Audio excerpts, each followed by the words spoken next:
I do not think that God made any mistake when creating us. We have all the power, and He gave us everything we need to heal our bodies from heart disease, obesity, cancer. I don't think these are things that just occur. Hey guys, thank you so much for watching our videos. If you'd like to support us some more, you can explore our homemade natural skincare products at purelytallow.com. Thank you so much for supporting my small business. Hey everybody, welcome to the Carnivore Revolution. I'm Serena, and today my guest is Lexi. Lexi is 18 years old, and she is an animal-based eater and has an incredible Instagram page where she tells you what not to buy at the grocery store and what to buy instead. And I just think it's amazing that you're so young and you're doing so much. Thank you. I really appreciate that. So I'm excited to have you on so we can talk about like how this started for you because you're just 18 years old. You just graduated, right? Correct. And so you must have had a normal diet at some point. What made you decide to go almost carnivore, or what made you decide to be animal based? So yeah. So it started like short story version. When I was 13, I've always been like informed and motivated to work out and stuff. And then I got focused on the numbers, and I lost a lot of weight when I was 13 and was diagnosed with anorexia. And then I actually saw a registered dietitian, Mhm. and they were like, you have to gain weight. And she basically said that I had to do it eating junk food. And so I was like, I'll gain weight, but I'm not gonna do it on a ultra processed food diet. So I did start eating. It wasn't animal based, but I was eating real whole foods, and I gained weight. And I was weight restored, and then I started running, and I became a distance runner and was running 6+ miles every day. But I was not eating any red meat. I was basically having like chicken, turkey, and then some processed health foods, Okay. and a lot of them were plant-based. And I was severely anemic. I was on my deathbed with anemia. My hemoglobin was like 7.7. So, and then they just kind of dismissed me. They didn't really tell me. They gave me an iron supplement and didn't really say much else. So I was like, okay, I need to change something. So I started eating a lot of red meat and a lot of liver. I was having liver like I would say almost every single night, like a whole fillet of it. Mhm. And I enjoyed it. Like I could tell my body was craving it. Uh-huh. So, and then I got my iron levels rechecked, and they were back to normal. And then since then I've been heavily animal based, basically only eating animal products and fruit. So did you do research first, or did you just kind of dive head first into this red meat thing? Did you like search and find anybody that was big on meat, like Kelly Hogan or Sean Baker? Like, had you found anybody at that point, or you just started doing it? So the first person I saw was Paul Saladino, Okay. which is pretty common. And then I kind of knew deep down that I had to eat red meats for Yeah. my iron. And my whole family is pretty heavy on meat. So my mom was telling me like you need to eat some red meat. So then I started, and when I start something, I jump all in. So Yeah. Yeah, I'm kind of the same way. I'm like an all or nothing person. Do you think, and in that respect, for a lot of us, we find out along the road that we are either an abstainer or a moderator. So an abstainer has to abstain from everything, kind of like an alcoholic has to abstain from alcohol. And a moderator can eat, one Oreo or have one donut, or, they can just have one, they can moderate that. Whereas an abstainer, typically, if they eat one donut, they'll eat the whole box. Do you feel like you're an abstainer or a moderator? I never choose to eat any ultra processed food, or it just doesn't appeal to me. It honestly looks like fake to me. Mhm. But if I like had to, I would just have one and not And again. be So, done. Yeah, so you're mhm. not necessarily an abstainer. That's interesting. Because it seems like if you're an all or nothing person, you might typically be an abstainer. So I find that interesting. So what do you think about? I'm just going to ask you, since you just graduated high school, and I think it's fascinating that you are so smart and so wise as far as food choices go. And I think that's wonderful. So what do your friends think? Like, do your friends think you're crazy? Um, well, since I would say honestly, I've been pretty isolated in my high school. Where I switched schools when I was going through everything at 13. So when I switched schools, I never really found a friend group specifically. So I've just been kind of doing this on my own. And Mhm. I have friends that I would hang out with on the weekends, but never really. So they never have really much input. And now that I'm graduated, I'm Yeah. just doing my own thing. Yeah.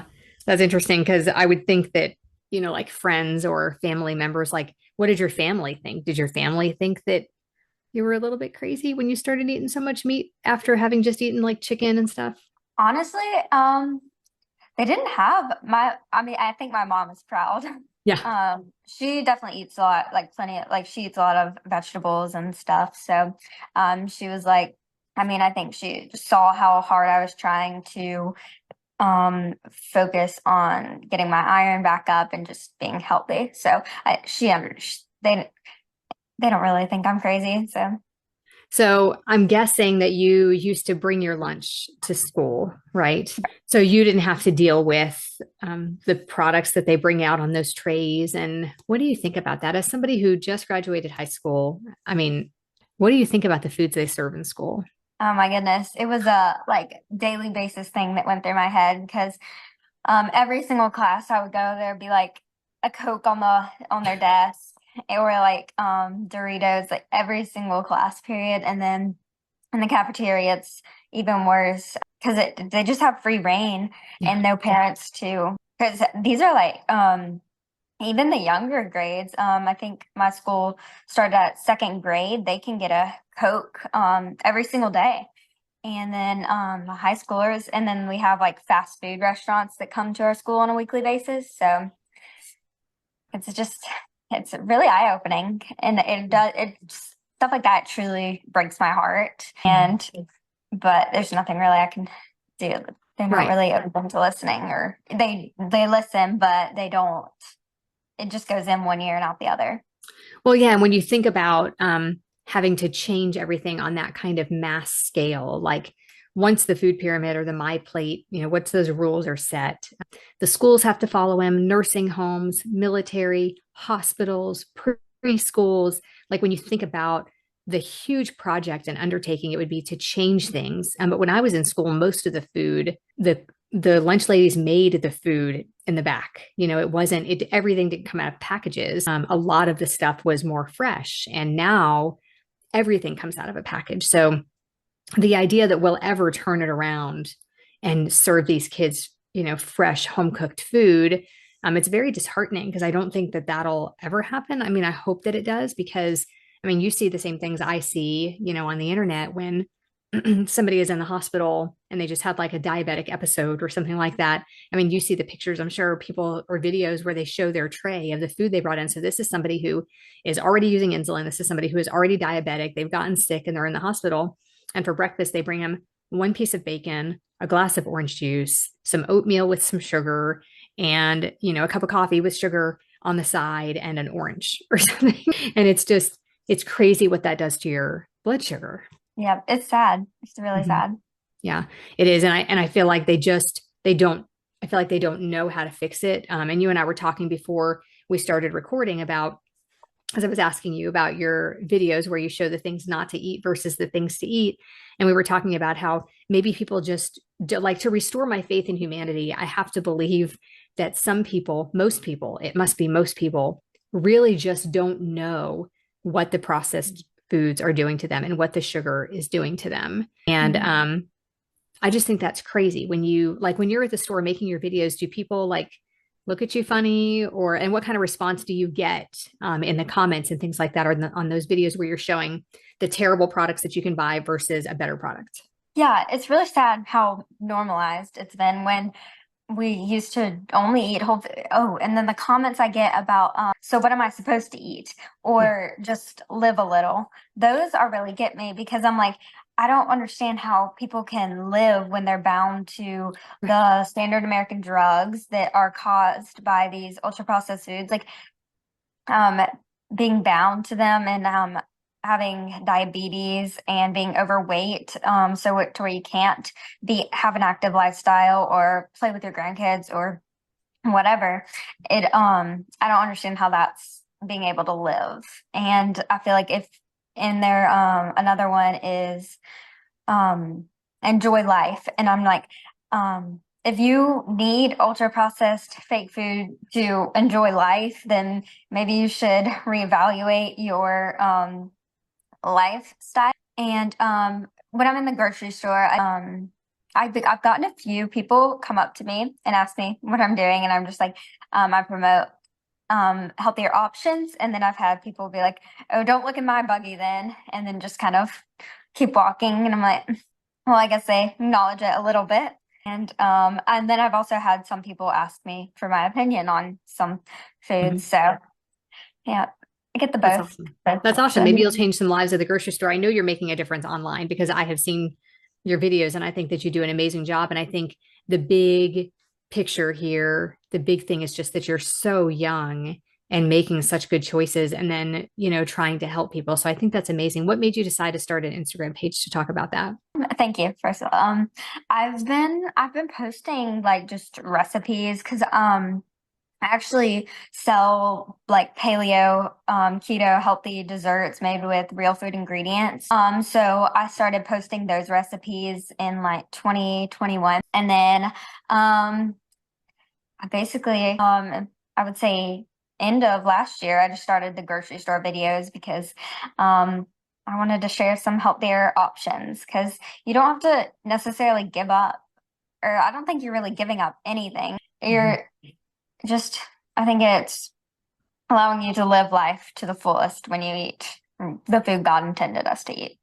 So, can you explain in an easy to understand way for people, especially people your age who just think they can eat whatever they want? Can you explain in an easy to understand way why we should stay away from the processed foods and seed oils? Yeah, so these foods were not like I do not think that God made any mistake when creating us, and that we have all the power, and He gave us everything we need to heal our bodies from like heart disease, obesity, cancer.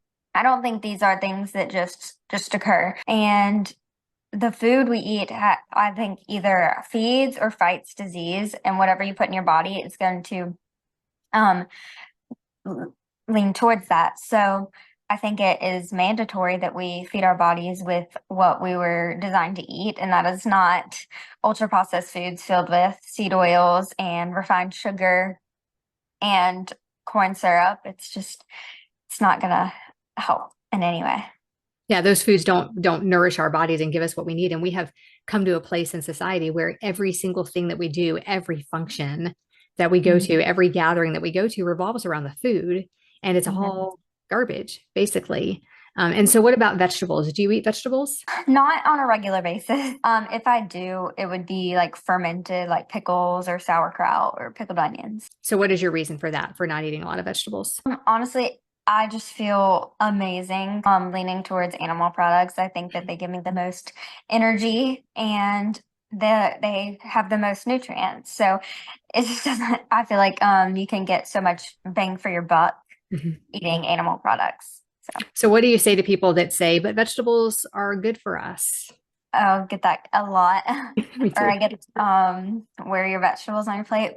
I just think that since animal products have far more nutrient than vegetables, I'm like vegetables have nutrients, but I feel like you'd have to eat so much more to get the same amount in animal products. Yeah, that's true. If you compare a ribeye to kale or blueberries or things that people consider a superfood, the ribeye is going to win every time. And I think people really just don't know that. I think Mhm. we've been told for so long to avoid red meat. People just think that it must be bad and that vegetables must be better. And I get that all the time too. People will say, how is it possible that vegetables are bad for us? It's a rainbow of fruits and vegetables, but they all have their downsides too. They all have their anti-nutrients and their oxalates. They all have the things that make us not feel so good. I was watching on Instagram earlier today. There was an influencer who's a nutritionist who went on and on about how if you have, excuse me, if you have any kind of stomach problem after you eat vegetables, that's something you need to go to the doctor for. If you get gassy and bloated after eating vegetables, there's something wrong with you and you have to go to the doctor. I don't know anybody that doesn't get gassy after they eat broccoli or cabbage, right? So does that mean everybody needs to go to the doctor and what?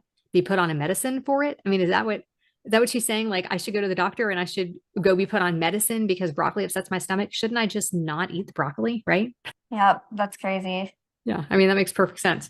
So now tell me, what does a normal day of eating look like for you? So typically for my pre-workout, I would have boiled eggs. I eat a lot of eggs. And then maybe a spoonful of honey and with the eggs like on the side. And then I come back and I have fried eggs. I typically fry them in ghee.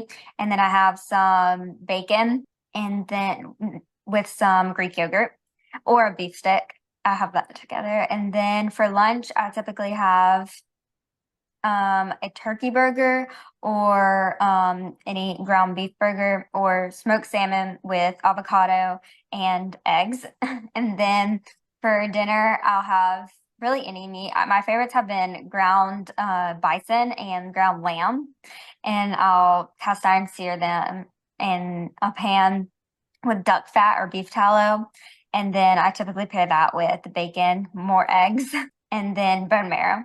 And then for dessert, I always have a yogurt bowl with frozen berries and a fruit bowl and dates with butter.